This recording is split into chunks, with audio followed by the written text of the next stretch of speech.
Hello,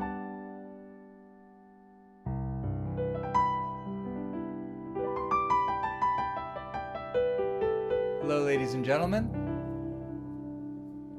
Walnut Waltz. This piece is a jazz waltz and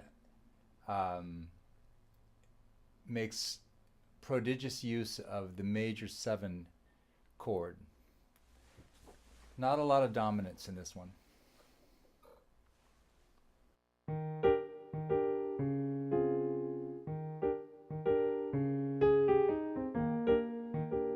All right, just right there, this little, this is kind of basically a 2-chord vamp. Could go on for longer if you wanted to, if you wanted to improvise over it before the actual melody began.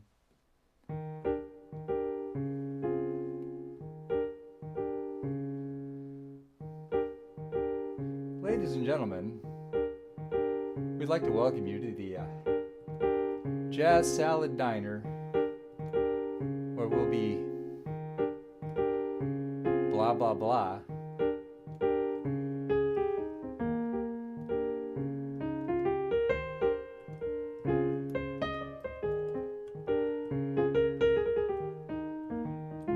Anyway, it's a vamp. Now what I wanted to say was about measure 4, this little line. It starts in the right hand, but it ends in the left hand. So be sure in measure 5 you play that B flat as if it's the final note of the phrase. You may want to practice just balancing that line without all the other stuff. Okay? Again from the top.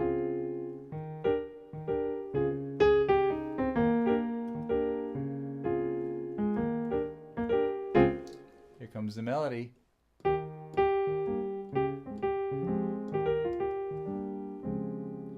Now, the melody is very simple, just a repeated G. And here in bar 11, you have a note in the right hand, the D to the C, which really belongs to the chord that's being played by the left hand. So it should be quieter than the top voice, and it should balance with the left hand.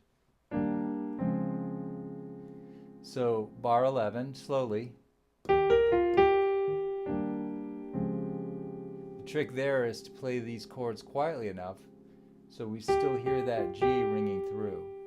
You don't want to obscure it with the accompaniment.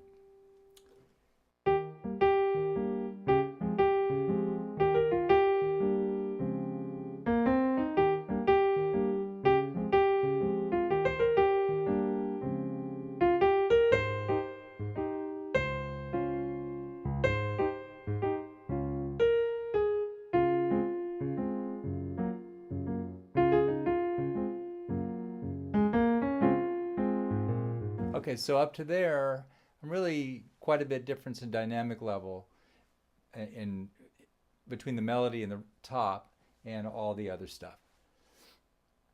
I would say mezzo forte in the melody piano, or forte to mezzo piano.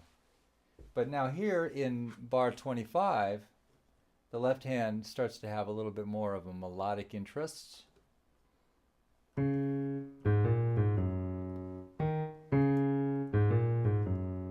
So the little bass line, you want to bring that out. So I'm going to take it from 21.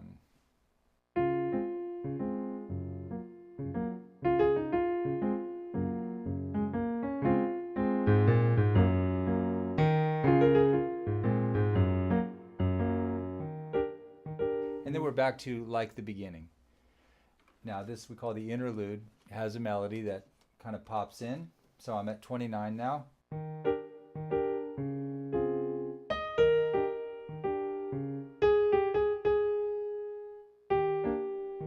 Sorry about the page turn delay there, but you can hear what I'm doing. From 33.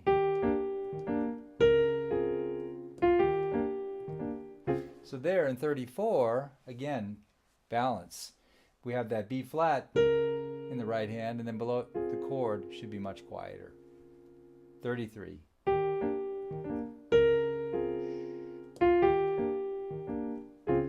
So that's a bit of the challenge in working out this piece. going on, pickups to 37. Now this is marked as solo, and it starts out as a kind of embellished variation of the melody itself, and then it kind of goes its own way. So you can hear it's the melody, and originally was, and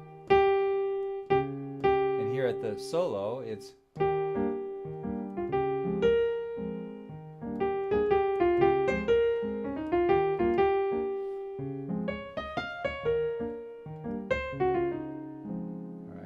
So a lot of the way that's composed is as a kind of a variation on the melody, which is just simply a repeated note. So different ways to approach that note. Lower neighbor. And then this is a variant of what you just heard. So again, upper and lower neighbors of the main notes. Upper neighbor, lower neighbor, upper neighbor to the B flat. Little pickup. Now we're really getting outside there with that D flat in the melody. And then here especially, because we're in E flat. I mean, that G flat doesn't really fit the chord, but it's very expressive because it's kind of a blue note. Alright? So you can even put a F grace note in front of it.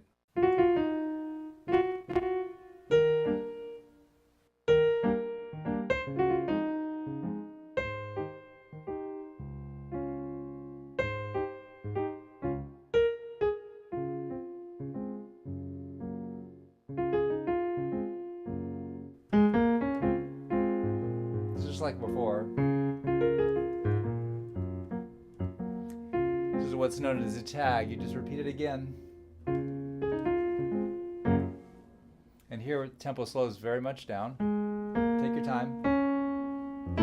Surprise chord, F major 7. It's way outside of the key, but it just sort of felt right to me, so I put it there. And that ends with a nice extension of the F major 7. G on top, the 9th.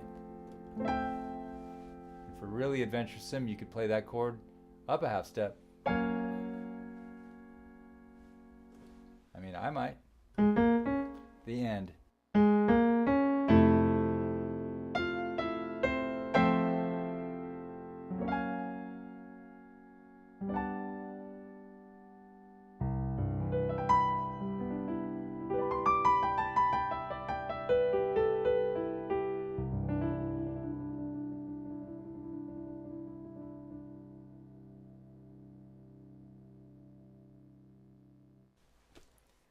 I don't think there's a single dominant chord. I think it's all major 7 chords in this piece. That's what makes it kind of pretty. Thank you for listening.